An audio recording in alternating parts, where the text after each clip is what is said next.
Welcome to Chapter 8 of Introduction to Child Development. This week is about that ever important relationship between families and teachers. And it is such an important relationship that we actually have a whole course on it. It's not one of our required courses, but it's certainly one that you could take.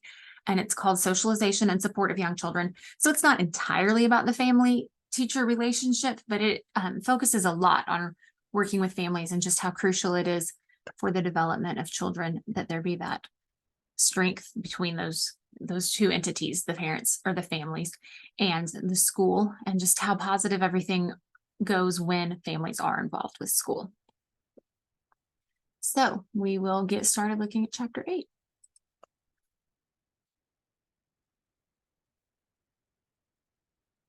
So strengthening the partnership. What do families contribute?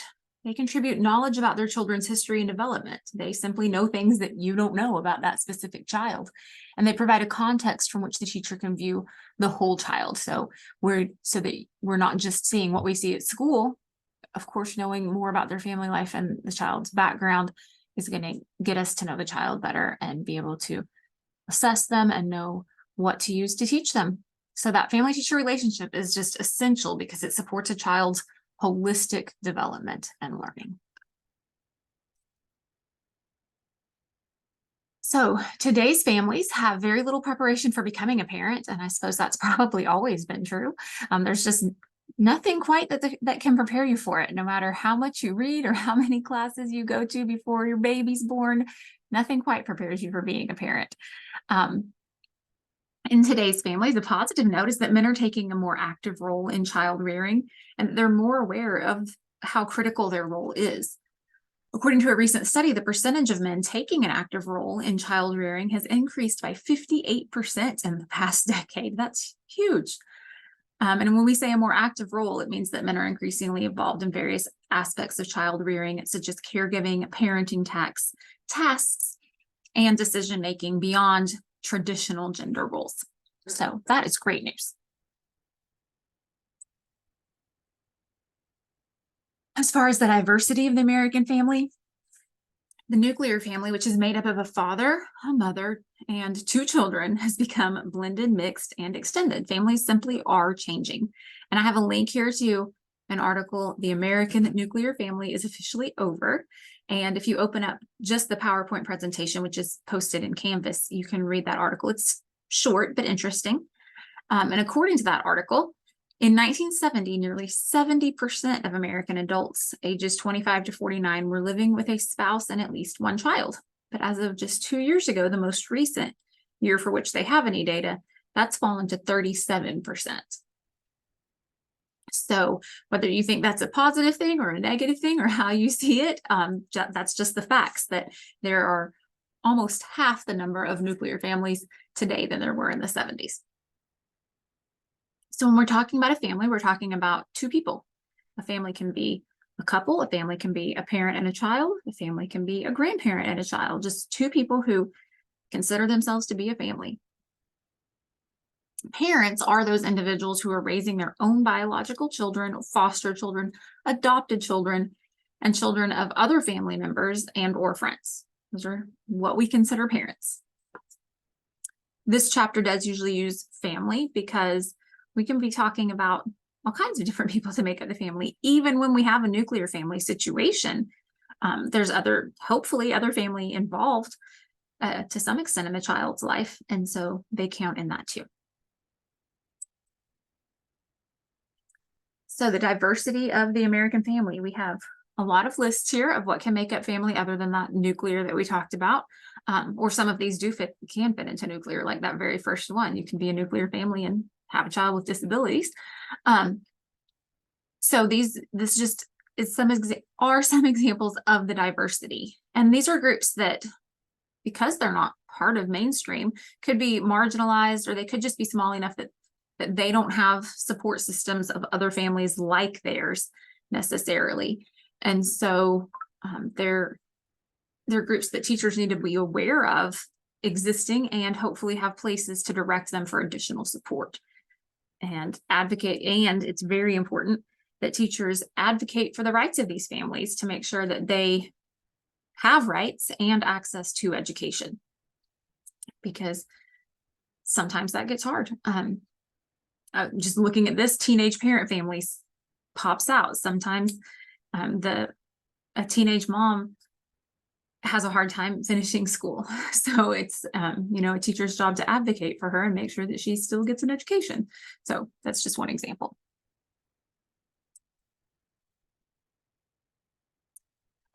Teachers need to value the culture of families.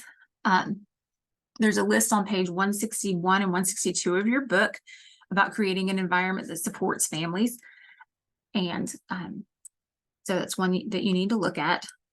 Teachers can seek contributions from a wide range of cultural backgrounds by incorporating diverse perspectives and experiences into the curriculum, by inviting guest speakers from different cultural backgrounds, encouraging students to share their cultural traditions and stories. Who better to tell us about it than those who are living in it and, on the level of the other children in the room. They're going to tell what's important to them.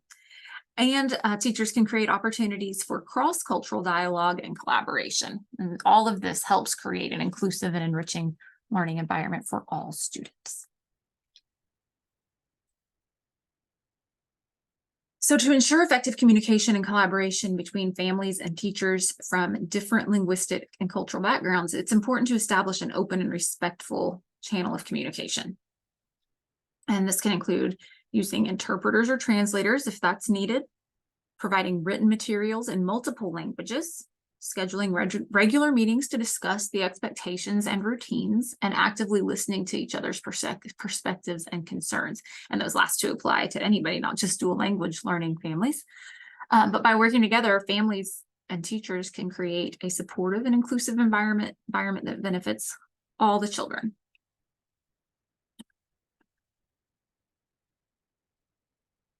And of course, that last bullet on here, provide teachers professional development and in-service. You can't just expect teachers to know how to work with dual language learners. You've got to educate them on how to do it.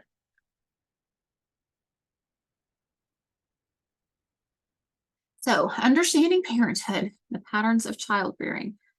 So there are these 3 types of parenting styles.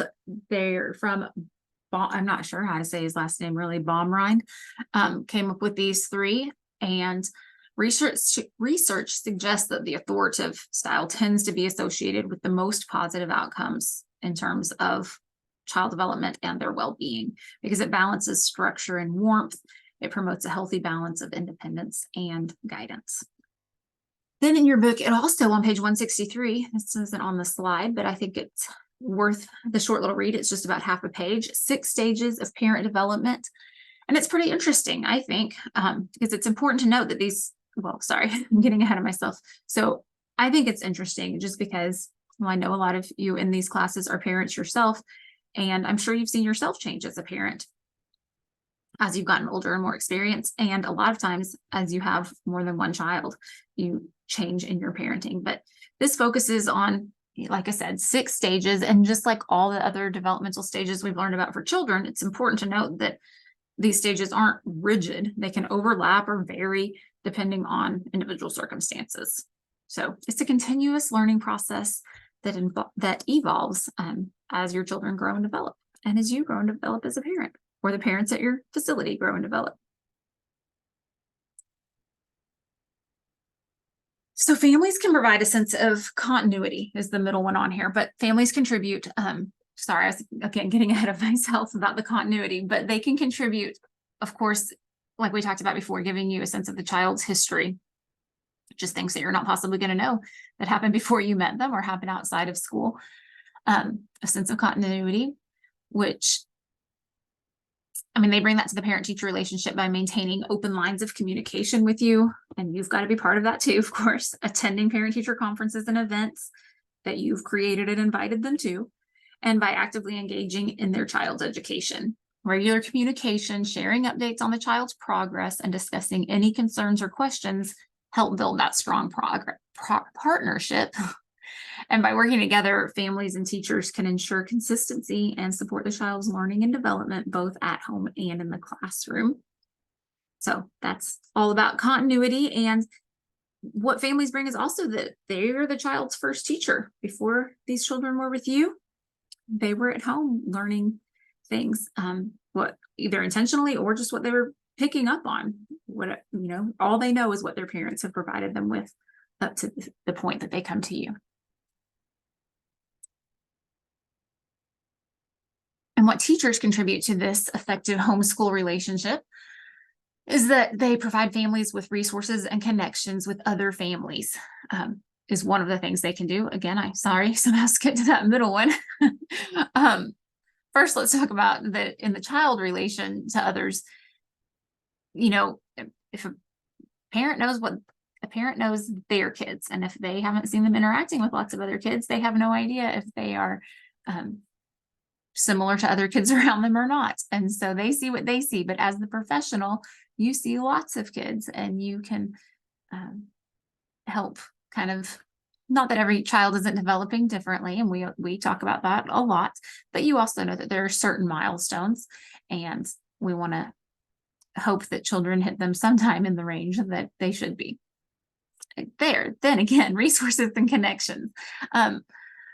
You can help families connect with other families by giving them information about community organizations, by offering or support groups, or by offering support groups through the school, by giving educational programs where they might come and meet other parents. And you can also create a network within the classroom by organizing events, parent workshops, or any kind of social gathering where families can connect and share experiences. And additionally, teachers can provide families with relevant books, articles, or online resources that address parenting topics, or that support their children's learning at home. So just any way you can get parents involved, and especially if it's in person, they're meeting other parents that are obviously have kids close to the same age as they do, and they might be able to benefit from one another in that way.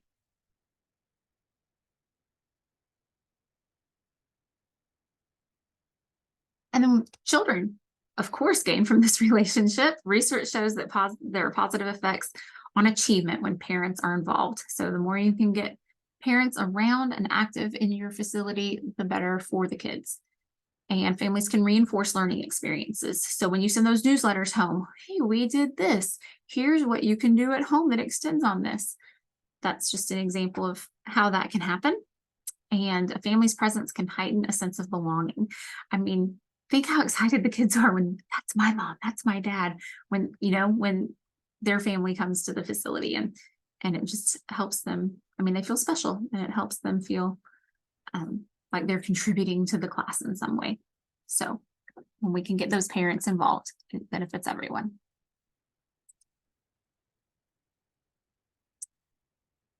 All right, so enhancing communication between home and school. You can provide insights into a child's strengths, areas of improvement, and any concerns that you may have noticed.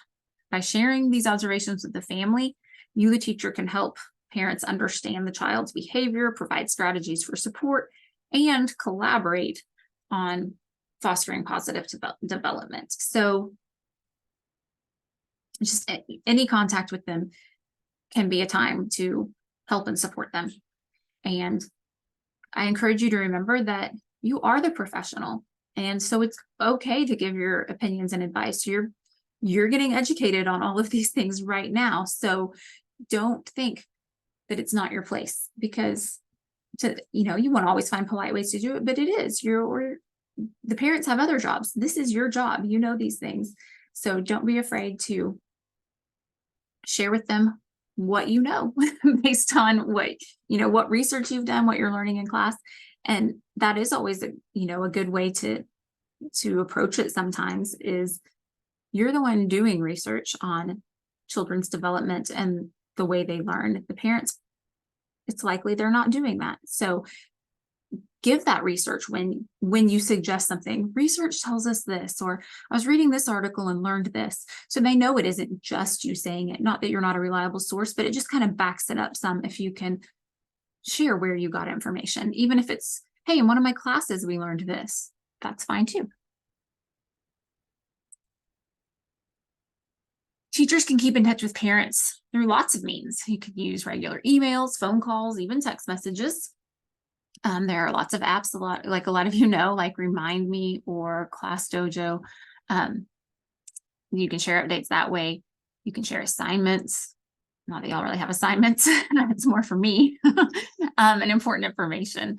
And you can schedule parent-teacher conferences. You can send home newsletters or progress reports and maintain an open door policy, and that can foster ongoing communication and collaboration between teachers and parents.